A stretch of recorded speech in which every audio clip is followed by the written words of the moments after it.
Assalamualaikum warahmatullahi wabarakatuh. Saya Raffi Junior dari kelas 11 PJKT. Pada kesempatan kali ini saya akan menjelaskan tentang potensi ancaman dan serangan terhadap keamanan jaringan. Untuk yang pertama, kita akan membahas tentang analisis keamanan jaringan.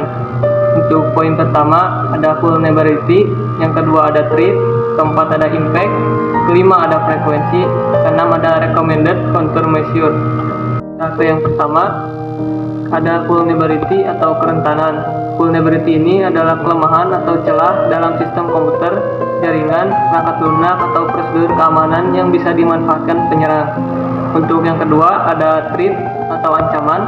Threat adalah segala sesuatu yang berpotensi menyerang, merusak atau memanfaatkan vulnerability atau celah dalam sistem. Jenisnya ada 5. Yang pertama ada destruction, yang kedua ada denial, yang ketiga ada thief, yang keempat ada modification, dan yang kelima ada fraud. Untuk destruction itu artinya merusak, yang kedua denial itu untuk melumpuhkan, dan yang ketiga thief mencuri, dan empat modification mengubah, yang fraud itu menipu. Selanjutnya ada impact atau dampak. Impact merupakan tindakan menganalisis dampak-dampak yang diakibatkan oleh serangan yang terjadi dalam jaringan, seperti destruction, denial, dan lain-lain. Untuk yang selanjutnya frekuensi. Frekuensi merupakan aktivitas menganalisis dan mencatat frekuensi serangan pada jaringan selama periode waktu tertentu. Misalnya mencatat frekuensi host yang diserang virus atau serangan lainnya. Untuk poin yang terakhir ada recommended countermeasure. Recommended countermeasure adalah tindakan penanggulangan. Setelah menganalisis dan mencatat beberapa objek pada tahap analisis, akan mudah menyelesaikan masalah yang terjadi di jaringan dan mengembangkan tindakan pencegahan. Hasilnya menjadi perpaduan yang berguna untuk meningkatkan keamanan jaringan lebih lanjut. Untuk pembahasan yang kedua ada jenis-jenis serangan umum. Ada Trojan horse, virus, worm, logic boom, packet dropping, spoofing, denial of service, man in the middle attack, phishing, dan terakhir serangan layer aplikasi. Yang pertama ada Trojan horse. Trojan horse merupakan bentuk program atau malware yang tampaknya berfungsi secara normal dan menghasilkan fungsional yang diinginkan. Tapi kenyataannya hal itu berbahaya. Trojan horse biasanya datang menyelinap dan software lainnya yang diinstal.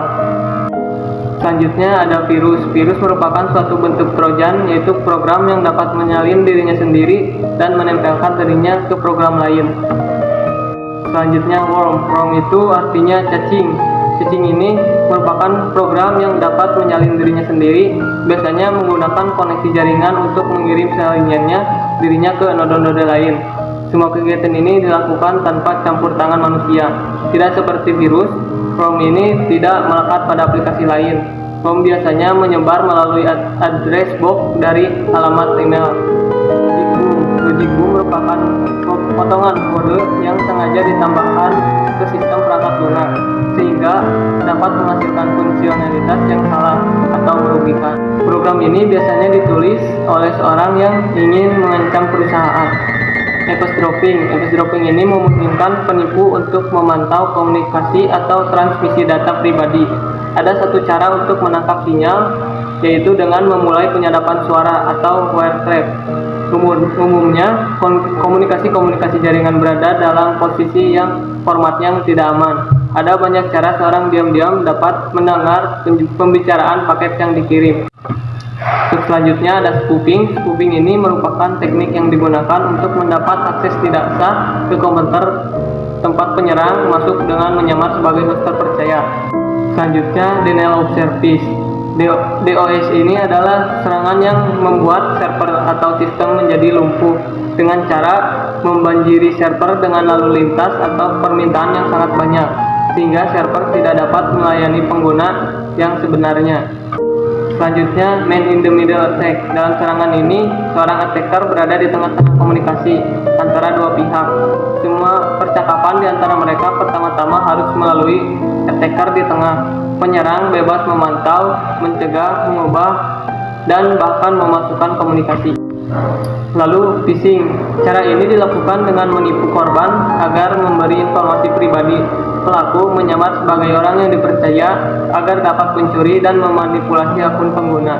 Terakhir ada serangan layer aplikasi. Serangan ini biasanya tertuju pada server-server aplikasi. Serangan dengan sengaja menyebabkan kesalahan pada sistem operasi atau server aplikasi. Dan untuk poin pembahasan terakhir ada cara meningkatkan keamanan jaringan. Untuk yang pertama, ganti alamat SSID. Kedua, gunakan enkripsi. Ketiga, nonaktifkan fitur interface router. Keempat, install antivirus. Dan terakhir, lakukan backup.